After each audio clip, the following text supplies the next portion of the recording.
Carlos Bianco, ministro de Gobierno de la provincia de Buenos Aires. Hola Carlos, ¿cómo estás? ¿Qué tal? ¿Qué tal? Buenas noches, ¿cómo están? Muy bien. Bueno, lo primero, preguntarte a qué adjudicás la derrota del peronismo en la provincia de Buenos Aires y en la mayoría de las provincias. Mira, la provincia de Buenos Aires, que es donde conozco, la verdad que el resto de las provincias yo no conozco mucho la realidad política, más de lo que uno puede leer en los medios, ¿no? Pero te hablo de la provincia. Unas elecciones que fueron realmente muy parejas, que si vos me decías en abril o mayo, de acuerdo a las perspectivas políticas que había, que este iba a ser el resultado, yo te decía, es un buen resultado. Lo que pasó es que tuvimos, justamente por la definición que tomó el gobernador, un desdoblamiento que fue muy provechoso para nuestra fuerza política, porque pudimos ganar con mucha diferencia, y creo que si no se hubiese hecho ese desdoblamiento y hubiésemos ido todos juntos en estas elecciones, se hubiese repetido este resultado y hubiese sido mucho peor para nuestra fuerza política, porque no hubiésemos podido lograr la cantidad de diputados provinciales, senadores provinciales, concejales en los 135 municipios de la provincia. Pero respecto a esta elección, una elección muy pareja, se perdió 0,5 puntos, ahora empieza mañana el recuento definitivo, ahí veremos si se puede achicar un poco esta diferencia. Fue positivo también en el sentido que nosotros teníamos que renovar 15 diputaciones de la provincia de Buenos Aires a nivel nacional y obtuvimos una más. O sea que obviamente queríamos ganar la elección, por supuesto, no pudimos ganarla, eso fue un sabor amargo para nosotros, pero bueno, nosotros lo sabíamos, al otro día tenemos que seguir trabajando igual, la gente la sigue pasando mal igual, más allá de las definiciones y los votos que haya sacado La Libertad Avanza. Cuando uno analiza los números, lo que pasó ahí es que, bueno, nosotros descontando los extranjeros que en los cargos nacionales no votan, obtuvimos más o menos los mismos votos, un poquitito menos, pero casi los mismos votos que el 7 de septiembre, y lo que pasó fueron dos cosas, que esto ya lo sabíamos, ¿no? Sobre todo esta primera que voy a comentar ahora, que se polarizó mucho más la elección, porque en la elección de septiembre había algunas terceras fuerzas que tuvieron un cúmulo de votos importante, que sobre todo que eran fuerzas traccionadas por intendentes de municipios grandes del interior de la provincia de Buenos Aires, que tuvieron una buena performance, y eso obviamente eran votos no peronistas que le quitaron caudal de votos a La Libertad Avanza. Al no estar esas fuerzas políticas con ese nivel de tracción, digamos, ahora en esta elección todo el voto no peronista, digamos, o el grueso del voto no peronista fue hacia La Libertad Avanza, y eso fue lo que permitió emparejar y ganar por medio punto al oficialismo nacional, en este caso en la provincia de Buenos Aires. Y por otro lado, una mayor participación, había sido del 61% en septiembre, fue 5 o 6 puntos más en esta ocasión, y bueno, gran parte de ese voto que no se había expresado en septiembre se expresó ahora, entiendo que mayoritariamente hacia La Libertad Avanza. O sea que esas fueron las razones concretas por las cuales se produjo este resultado. Pero bueno, nosotros muy tranquilos, tenemos que seguir trabajando. Sí. Carlos, Sí. Esta mirada que vos tenés de si no hubiera habido septiembre, hubiéramos tenido el mismo resultado en el plano provincial. Bueno, es un contrafáctico, difícil de comprobarlo, pero lo cierto es que cualquier interpretación es contrafáctica. No, por eso. La mía es esta. No, perfecto, por eso. Sí. Pero ahí te llevo a la opinión que tienen, sobre todo Cristina Kirchner, Máximo Kirchner, la Cámpora, Mayra Mendoza lo explicitó. Algunos que dicen gastaron la bala de plata y además asustaron al votante antiperonista, que se juntó todos alrededor de la lista de La Libertad Avanza. Frente a eso, que es una mirada y una discusión interna que ustedes tienen, ¿qué le decís a quienes dicen esto y por qué ellos opinan esto? No es respuesta, pero te hago la siguiente contrapregunta. Supongamos que eso es verdad, que asustamos al votante no peronista o antiperonista. Lo que tenemos que preguntarnos es, bueno, está bien, ¿por qué como fuerza política nosotros asustamos votantes? Y parece que la pregunta es frente esa. a eso, ¿qué respuesta tenés? No la tengo. Me parece que merece una discusión colectiva. ¿Por qué hay votantes que no tienen miedo a nosotros como fuerza política? A los que piensan eso yo les digo, bueno, pensemos por qué nos tienen miedo. Y bueno, cada uno sacará sus conclusiones. Yo no la comparto, Por eso yo no la tengo que explicar, porque yo creo que no es así. Yo creo que no es así. No comparto eso. Ahora, a los que Sí. lo pongo al revés. Los que piensan que asustamos a los votantes, que el peronismo asusta a votantes, bueno, expliquen por qué los asusta. Carlos, estamos hablando con Carlos Bianco, ministro de Gobierno de la Provincia de Buenos Aires. Carly, ahí entonces te pregunto, frente a esa discusión, ¿cómo sigue para adelante el peronismo, sobre todo el peronismo bonaerense? Tienen que elegir autoridades del PJ provincial. ¿Cómo saldan? ¿Dónde lo saldan? ¿Hay un espacio donde hablen? Porque parece haber un diálogo imposible entre, sobre todo, entre el Movimiento del Derecho al Futuro, el que representa a Axel Kicillof, y el sector que representa a Cristina, a Máximo y la Cámpora.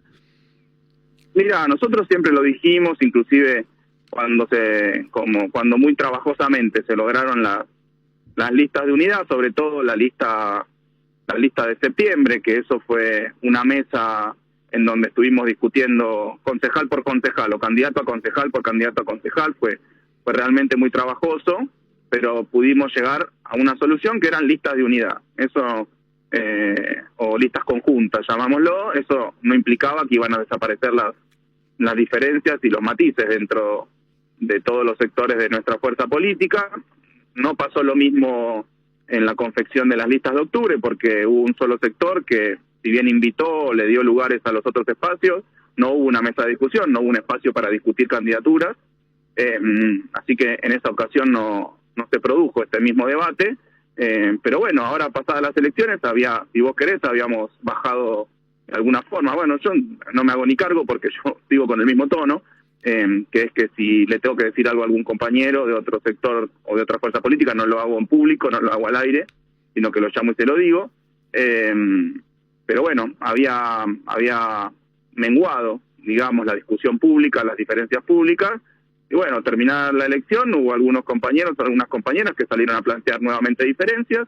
A mí tampoco es que me molesta, plantear las diferencias, no me molesta que haya matices, no me molesta un debate. Yo solo siempre digo es que está bien, estoy de acuerdo con que tengamos esas diferencias, esos matices, y tratar de llegar a una síntesis siempre que se cumplan dos condiciones, que sea con argumentos y que sea con respeto. Entonces, bueno, qué sé yo, buscaremos los espacios para debatir y tratar de llegar a una síntesis, ¿no? De lo que pensamos, o algún acuerdo político en nuestra fuerza política. ¿Entendés que se cumplió un ciclo de alguna forma de hacer política de algunas personas y que lo que necesita es una renovación el peronismo y ofrecer algo diferente que no sea volver a ese pasado de la década ganada y de aquellos momentos en los que muchísima gente que hoy vota ni siquiera los tiene como referencia personal?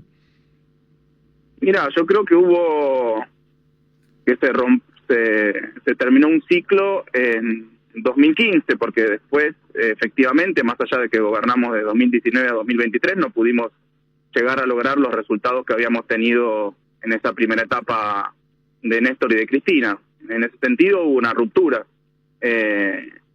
en las formas de hacer política, en las políticas públicas que se llevaron adelante, no se pudieron replicar. También es cierto que el mundo cambió, entonces cuando el mundo cambia tanto es muy difícil implementar exactamente y de manera calcada formas políticas o inclusive políticas públicas que fueron exitosas en otro momento, que fueron validadas por los votantes, por la población en otro momento. Por eso, en un momento cuando Axel habló de nuevas canciones, hubo gente que lo malinterpretó y solamente se refería a que hay que actualizar la doctrina, porque nosotros no estamos diciendo que hay que correrse de la doctrina peronista, olvidarse de los logros importantísimos de Néstor y Cristina, solamente es que hay que actualizar esa doctrina, ayornar las políticas públicas a una nueva coyuntura, quizá hablarle de una manera distinta a la población, que de ninguna forma implica, repito, olvidar lo que pasó, olvidar nuestro pasado, nuestras fuentes, nuestras banderas, etcétera, sino que, bueno, buscar la forma de que en un contexto distinto, esa misma doctrina, esas mismas banderas, se puedan implementar. Eso es lo que creo que tenemos que hacer. Y me parece que eso se tiene que dar en el marco de un debate, repito, con argumentos, con respeto y muy sincero dentro de nuestra fuerza política. Si logramos hacer eso, seguramente habrá un futuro próspero para el país y para el peronismo. Si no logramos hacer eso, va a ser más complicado, va a ser más difícil seguramente. Sergio Massa y su sector han estado diciendo en estas horas, somos la fuerza más importante, algunos sectores también del kirchnerismo, ustedes mismos, somos la segunda fuerza del país. ¿Ustedes creen que esa fuerza como tal es una fuerza homogénea, una fuerza que representa un todo y que hoy está en condiciones de enfrentar esta situación en la que además va a tener la menor representación de en el Senado desde el 93 para acá, va a tener una representación en la Cámara de Diputados que va a estar muy ajustada, no va a superar apenas va a arañar los 100 votos. ¿Vos creés que hoy el peronismo representa algo como tal, o hay figuras del peronismo, o hay espacios del peronismo, pero que difícilmente hoy representen algo nacional de una manera más o menos homogénea? Mira, yo lo que creo es que no solo en el peronismo, sino en el resto de las fuerzas políticas, incluso en la fuerza política ganadora, La Libertad Avanza, hay una atomización muy fuerte de los distintos sectores, más allá de las alianzas o de los frentes políticos que se han constituido. No sé, te lo digo porque también lo veo en la legislatura bonaerense. Hay más de un sector dentro de nuestra fuerza política, está compuesto por más de un sector, por 3, 4 sectores, de acuerdo con uno quiera medirlo. Lo mismo pasa en el PRO, lo mismo pasa en la UCR. Las dinámicas de la política lo que te indican es que cuando consolidás un triunfo con otro seguido, tendés a aglutinar, y cuando lo que tenés es una sucesión de derrotas, tendés a fragmentar. Eso es cierto, pero no necesariamente va a pasar, porque, por ejemplo, nosotros acá en la legislatura bonaerense, todavía más allá del resultado del domingo, y no es que la oposición a nosotros, no sé, el PRO, la UCR, justamente La Libertad Avanza, hay un referente de toda la fuerza política, un conductor de toda esa fuerza política, sino que hay distintos sectores que responden a distintos referentes y a distintas lógicas. O sea que yo creo que es un fenómeno generalizado, y que probablemente ni siquiera sea un fenómeno argentino, sea un fenómeno de fuerte atomización política a escala planetaria. Bueno, vamos a hablar de Argentina y de la provincia. Veremos cómo se ordena eso. El peronismo siempre tiene que tener un eje ordenador. Yo creo que eso es lo que se va a discutir dentro del peronismo los próximos 2 años. Algunos lo llaman conducción, algunos lo llaman cuáles van a ser las principales referencias, ponerle el nombre que quiera, pero me parece que sí o sí va a haber que vamos a tener que tener un ordenamiento de nuestra fuerza política de cara al 2027. Eso implica estructurar una alternativa que sea potable, que sea votada, que sea valorada por el electorado, por la población, y bueno, eso tendrá sus referentes. Tendrá luego sus candidatos, pero yo creo que si no logramos hacer una síntesis y una alternativa de gobierno con nuevas propuestas, nuevas ideas, con nuevas canciones, que básicamente, repito, es actualizar, ayornar este contexto tan particular a la vieja doctrina peronista y a las históricas banderas del peronismo. Es eso. Carlos, estamos hablando con Carlos Bianco, ministro de Gobierno de la Provincia de Buenos Aires. Lo que vimos es que en la elección de septiembre, ese triunfo arrollador de 14 puntos, en gran medida estuvo sustentado por lo que pasó en cada una de las intendencias, con una capacidad de movilización y tracción muy potente. Ahora, en esta elección, lo que vimos es que, por el contrario, se revirtió en muchas intendencias, en gran parte de las que habían ganado y que habían ganado con mucha solidez, y apareció dos interpretaciones. Los intendentes no jugaban la propia y no movieron, es una, y la otra, además a eso se le sumó la boleta única papel, que lo que impide es que el impacto que tenga la militancia, los punteros, pongámosles el sustantivo que querramos, se pierde porque no tiene esa capacidad de alguna manera impactar igual en la voluntad del votante. ¿Vos cuál es tu interpretación de eso? No, yo no estoy de acuerdo en lo que decís por el siguiente dato. Vos decís, en septiembre los intendentes movieron, hicieron campaña, se movilizó el aparato, en los términos en que se lo suele decir, ¿no? Y sacamos una cantidad determinada de votos, ¿no? Ahora me decís, ahora no lo hicieron, pero sacamos la misma cantidad de votos. Claro, Entonces, ¿cómo es? pero El punto es que aumentaron los votos de la Libertad Avanza. A eso no es es que voy. Cayeron los nuestros. Entonces, por eso. Digo, Entonces, o sea, entonces unos traccionaron para que vayan a votar y otros no consiguieron sumar de lo que ya tenían. Bueno, pero sumaron lo mismo. O sea, movilizaron y sumaron una cantidad de votos. Ahora vos me decís, ahora no movilizaron y sumaron la misma cantidad de votos. Entonces es contradictorio. El argumento es contradictorio y yo no estoy de acuerdo con este argumento, además. Yo creo que movilizaron, hicieron campaña en septiembre e hicieron campaña ahora en octubre, se encargaron de la fiscalización, etcétera. Por eso, y si hubiese sido así, se vería mucho más reflejado en el resultado. Deberíamos ¿Qué movilizó a los que sí ahora fueron a votar, a esos casi 800.000 que votaron sobre todo por la Libertad Avanza? ¿Qué entendés que los movilizó? Y no, probablemente una elección de candidatos nacionales resulta más atractiva, inclusive desde el punto de vista promocional. En la elección de septiembre, como no está regulada la cuestión de la propaganda, de la publicidad, en la ley electoral de la provincia de Buenos Aires, si vos mirabas la tele no te enterabas que había elecciones. Ahora, si veías ahora en una elección nacional la televisión, todo el tiempo tenías propaganda electoral. O sea que inclusive eso es yo creo que es una razón por la cual hubo una mayor conciencia cívica en esta elección y hubo mucha más gente que se volcó a las urnas, a la votación, etcétera, y también porque en general cuando hay una elección provincial termina resultando menos atractiva que una elección nacional que tiene figuras nacionales. Muchas veces las elecciones provinciales tienen figuras que son más territoriales, más municipales, más regionales, bueno, en el caso de la provincia de Buenos Aires, más seccionales, pero cuando vos vas a discutir una elección nacional, vos ya tenés unos candidatos como mucho más famosos, por ponerle en algunos términos, como mucho más reconocidos. Y máxime en esta elección, en donde hubo tantas discusiones respecto, bueno, de, por ejemplo, la candidatura de Spert, financiado en su momento por el narco, etcétera, bueno, todo el mundo se enteró que había una elección, y como decís vos, también había una boleta nueva, que era un interrogante, una forma de votar, un instrumento de votación nuevo, perdón, que era un interrogante por el cual también se hizo mucha campaña, mucha publicidad, mucho tutorial. Entonces la gente obviamente se enteró, se interesó más, etcétera. Vos me decías, funcionó muy bien la boleta única papel, me permito también disentir. Funcionó, digamos, más o menos igual de bien que la boleta tradicional, donde había una sola categoría para votar.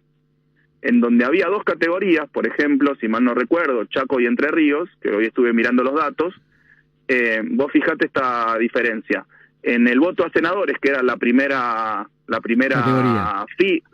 fila, el voto en blanco ahí fue 2%. En la segunda, que estaba abajo, el voto en blanco fue casi 10%. ¿Qué significa eso? Ahora, no hemos escuchado mucha gente quejarse por la boleta única papel. No se quejaron, pero votaron mal. Porque no creo que haya personas que solo votaban a propósito solo en la categoría de senadores. Hubo muchas personas, es decir, 8% de esos electorados en donde había dos categorías, que votaban la primera categoría y pensaban que ya habían votado completo, pero se olvidaban o no sabían en realidad que había que votar también diputados. Pero lo que entonces, no tuviste ahora es la queja, pero no tuviste ahora la queja de votantes que decían la boleta que yo quiero votar no está porque sabíamos que se la robaron. Pero en septiembre tampoco la tuviste esa queja, ni una sola. Te invito a repasar todos los medios y todas las noticias de las elecciones de septiembre, no hay una sola queja de que hayan faltado boletas. Es más, te digo, fueron las elecciones más transparentes de la historia de la provincia de Buenos Aires. ¿Sabes cuántas infracciones al código electoral hubo? En toda la provincia, con 8.600.000 votos, 11 infracciones a la ley electoral. 5 presidentes de mesa que no se quisieron quedar en la mesa, un fiscal de la Libertad Avanza que estaba robando boletas, esa es la única denuncia real que hubo de faltante o de robo de boletas, una persona que fue a llevar a las boletas a la comisaría y hizo una denuncia porque no le querían aceptar las boletas cuando las tenía que llevar a una escuela, bueno, todas infracciones a la ley electoral menores. O sea que me permito decir, la boleta única papel, en donde hubo una sola categoría, funcionó igual de bien que la boleta partidaria, la tradicional. Donde hubo dos categorías, funcionó mal. Carly, te hago la última. Axel Kicillof dijo, en la Casa Rosada tienen mi teléfono. Si lo llaman, ¿hay algo algún punto sobre el que puedan hablar sin que eso implique que el gobierno nacional tenga que cambiar su programa, digo, cosa que obviamente no la va a hacer, o hay algunos temas en donde pueden encontrar algún punto de encuentro? No, un montón de puntos para trabajar. De hecho, creo que es la séptima vez que el gobernador dice: me quiero juntar con el presidente para analizar los problemas de la provincia de Buenos Aires. Mirá que... Se cortó cuando estaba dispuesto a hablar con el presidente, se nos cortó. Estamos complicados. Bueno, lo habrá llamado el presidente o el jefe de gabinete, quizá, justo cuando se enteraron que estaban dispuestos a hablar. Bueno, era Carly Bianco, ministro de Gobierno de la provincia de Buenos Aires. Desde su perspectiva, haber adelantado la elección fue una buena decisión contra lo que opina Cristina Fernández de Kirchner. Una frase que para mí muy relevante, muy significativa. Había un ciclo que estaba terminado en 2015, casi como lo que decimos muchos, que el que le dio sobrevida fue el fracaso de Mauricio Macri, y lo que se juntó ahora es el antiperonismo. Él dice que no tuvo nada que ver este triunfo que tuvo el peronismo en la provincia de Buenos Aires. Lo tenemos para ir cerrando. Carly, te termino de escuchar. Sí, me decías, hay muchos puntos para poder seguir a conversar. En el estoy yendo a Giles. Te digo, no hay que cambiar a Milei para devolverle todos los 12 billones de pesos que le robó a la provincia de Buenos Aires. Nos podemos sentar mañana, le vamos a llevar la explicación de todos los fondos que le sacó a la provincia de Buenos Aires. Lo único que tiene es que devolvérselo. Tiene que retomar las 100 obras públicas que paró. Difícil que ese sea... bueno, entonces no es un problema de programa económico, es un problema de que le robó 12 billones de pesos a la provincia en obra, en programas, en recursos que le corresponden a la provincia, 7 denuncias ante la Corte Ahora, Suprema para de eso Justicia. le va a ofrecer alguna alternativa de cómo puede poder compensarlo sin tener que llegar a lo que él dice que no va a hacer nunca, que es generar déficit fiscal o romper el equilibrio fiscal. Bueno, ahora lo perdimos, está complicado, estaba trasladándose. Vamos a agradecerle y nos comunicaremos en otro momento para seguir hablando.